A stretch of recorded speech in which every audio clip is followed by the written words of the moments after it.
sommes dans ce merveilleux train en train de nous rendre vers la ville de Minab, qui se trouve au sud-est de l'Iran, à 1400 km de terrain. Donc nous sommes actuellement à 16 heures et nous allons arriver le lendemain vers les choses de 9h, 10h du matin. Et pourquoi nous nous rendons là-bas? Nous voulons juste vérifier si ce qu'on nous dit ces derniers jours sur des plateaux de télévision, surtout les plateaux de télévision mainstream, que si cette école de jeunes filles a été explosée, c'est parce que là-bas se cachait une base militaire. Donc nous nous rendons sur place afin de vérifier si vraiment ce qu'on nous vend depuis un certain temps sur ces plateaux télé est vrai ou pas. Donc nous vous invitons de rester avec nous. Nous allons nous retrouver demain matin afin de vérifier cela.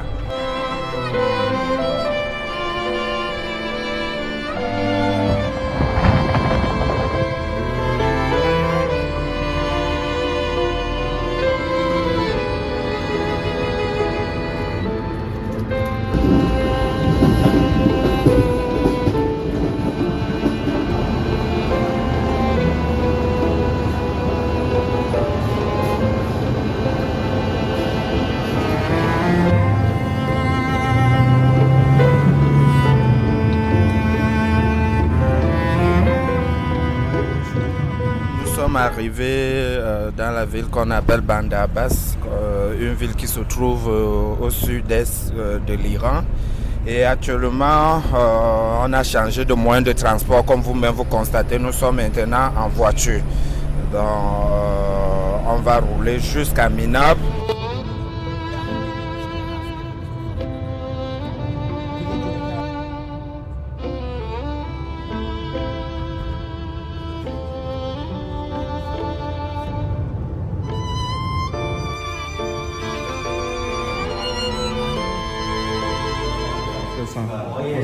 L'accueil une fois arrivé a été d'une chaleur inattendue, des poignées de main, du thé, des regards sincères, une hospitalité presque royale. Mais très vite autour du thé, la discussion a pris une tournure bien plus grave. Les autorités locales nous ont expliqué que ce n'était pas une seule bombe comme on le croyait, mais trois. 3 bombes d'une tonne toutes tombées sur le même petit bâtiment. Et selon les autorités, cela ne pouvait pas être un hasard. Avec les satellites, les drones et la technologie américaine, viser 3 fois exactement le même endroit ne relevait pas du dommage collatéral, mais d'un choix délibéré. Un mot revenait sans cesse, rituel. Ils nous ont parlé de sacrifices, de destins volontairement brisés et d'enfants pieux emportés trop tôt.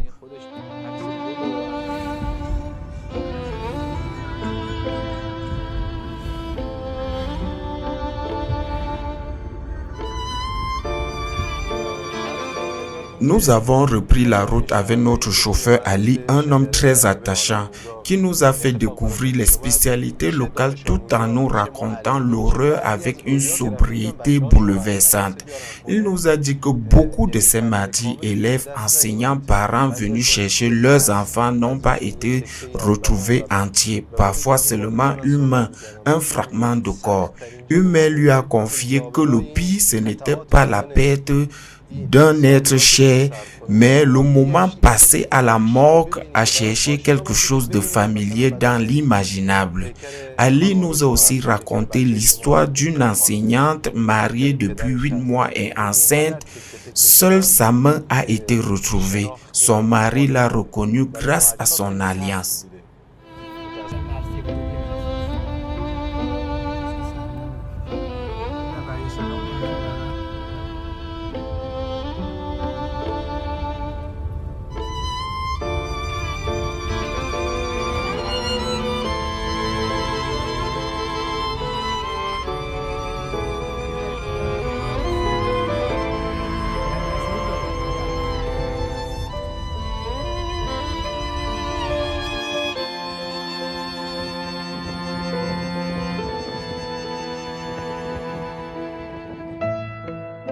sommes maintenant à l'école de Minab, cette école dont le bombardement a marqué le début et un tournant dans cette agression des États-Unis et du régime sioniste israélien contre la République islamique d'Iran.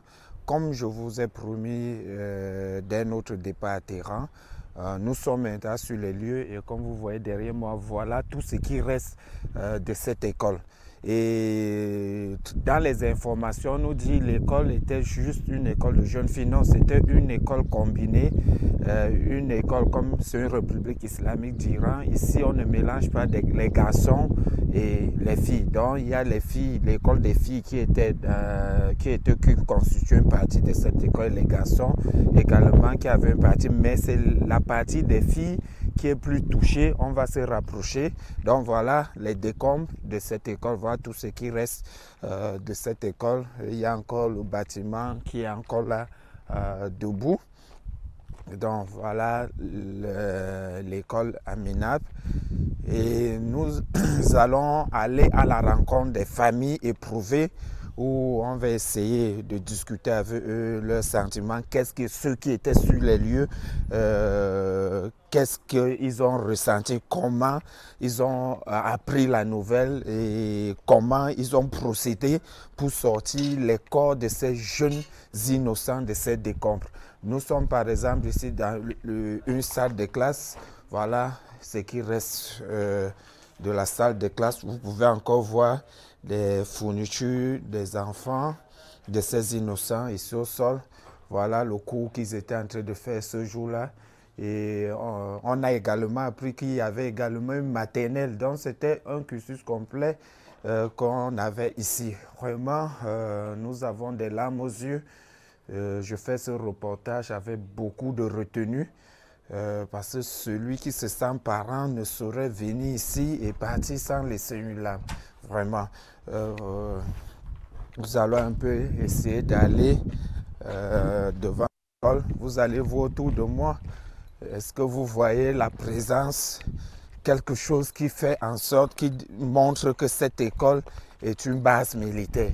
Est-ce que vous, dites-moi, quand vous voyez là, autour de moi là, est-ce que vous voyez quelque chose qui montre que cette école ressemble à une base militaire? Regardez, même les dessins sur le mur, tout montre que c'est une école, mais on n'arrive pas à comprendre comment des êtres humains qui, eux également, sont des parents, peuvent poser un pareil acte. Voilà tout ce qui reste de l'école. On ne peut pas trop s'aventurer parce qu'il y a le risque d'écoulement à tout moment. Donc voilà ce qui reste de l'école à Minab. Il y a quand même eu des survivants. On a essayé de rencontrer beaucoup, mais ils sont atteints psychologiquement. Beaucoup n'ont pas permis, beaucoup de familles n'ont pas permis à ce qu'on vienne. Ils nous ont donné rendez-vous à plus tard parce qu'ils sont encore sous le choc. Beaucoup de ces enfants ont perdu leurs amis, leurs camarades de classe, leurs frères, leurs sœurs. Et vraiment, c'est très touchant, c'est très choquant.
بسم الله الرحمن الرحيم يا أيتها النفس المطمئنة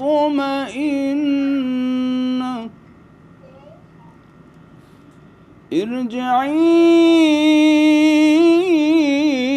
إلى ربك راضية مرضية فادخلي في عبادي وادخلي جنتي صدق الله العلي العظيم. Après la visite à l'école, nous sommes ensuite allés à la rencontre d'une famille ayant perdu leur fille dans la tragédie. La maman, le cœur meurtri, nous a dit: ces enfants qui hier encore ne connaissaient rien à la guerre ont été ensevelis sous les décombres. Quel crime odieux! Où sont ceux qui au quotidien nous parlent de droits de l'homme? Pourquoi ferment-ils les yeux? L'Amérique et le régime sioniste sont des assassins. Puis, elle nous a montré les affaires de sa fille. Une chaussure d'abord, avec une languette violet qu'elle nous a dit avoir reconnue aussitôt à la morgue. La semelle était usée comme si l'enfant l'avait portée pendant des années. Puis un cartable brûlé et un livre couvert de sang. Elle a ensuite pris un dessin et a déclaré: mercredi dernier, elle me l'a donné puis m'avait dit: maman, c'est pour toi. Je l'avais accroché au frigo. Ensuite, elle a lu les devoirs de sa fille. Et là, les mots nous ont glacés. L'enfant avait écrit de sa propre main: la vérité est venue et le faux a disparu, car le faux est destiné à disparaître. À une autre question, l'enfant avait répondu: avec l'avènement et la venue de l'imam du temps, le mal disparaîtra. Et elle avait ajouté: que les ennemis de l'imam du temps soient anéantis et que les Gazaouis trouvent la paix. Le papa, lui, nous a regardé droit dans les yeux et a déclaré: pourquoi eux? Pourquoi le monde ne dit rien? Quelle différence y a-t-il entre le sang de ma fille et celui d'un enfant occidental? Derrière la caméra, nous sommes restés sans voix, impossible de répondre.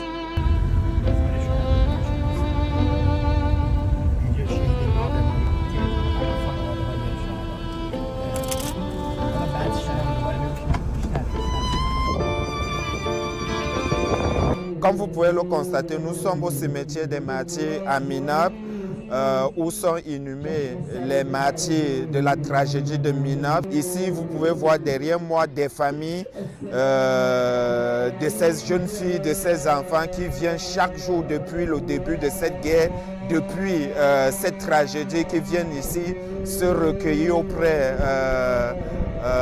des tombes des leurs. Et nous sommes également venus aussi afin de leur présenter nos condoléances et pour vous montrer la réalité du terrain, contrairement à ces allégations que nous voyons sur nos chaînes de télé, surtout les chaînes de télévision occidentales qui essayent de nous vendre autre chose que la réalité que nous vivons ici en ce moment.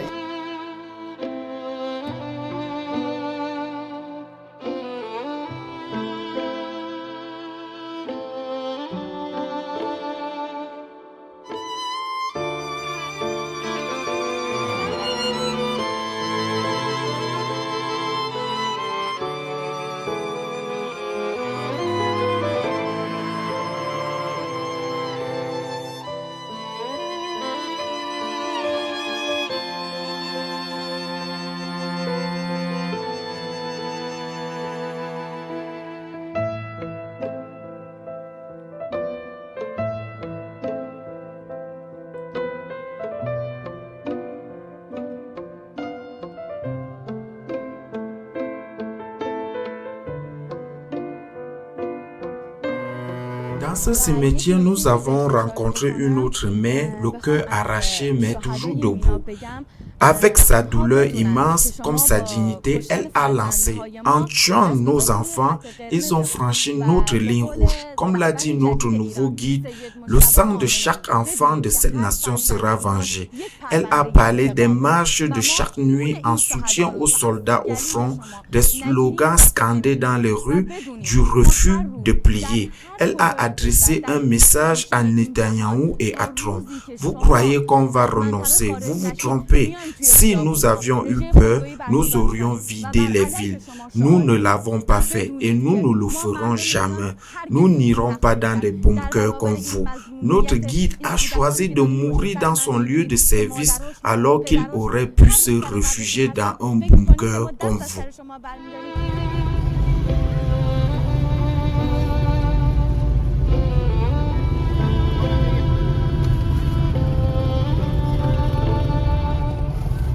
Nous clôturons notre visite ici dans la ville de Minap en participant à cette merveilleuse manifestation que vous voyez derrière moi où on retrouve plusieurs milliers d'habitants, plusieurs milliers de personnes qui sont descendues dans les rues afin de condamner cette agression odieuse, cette guerre imposée des États-Unis et du régime sioniste contre la République islamique d'Iran.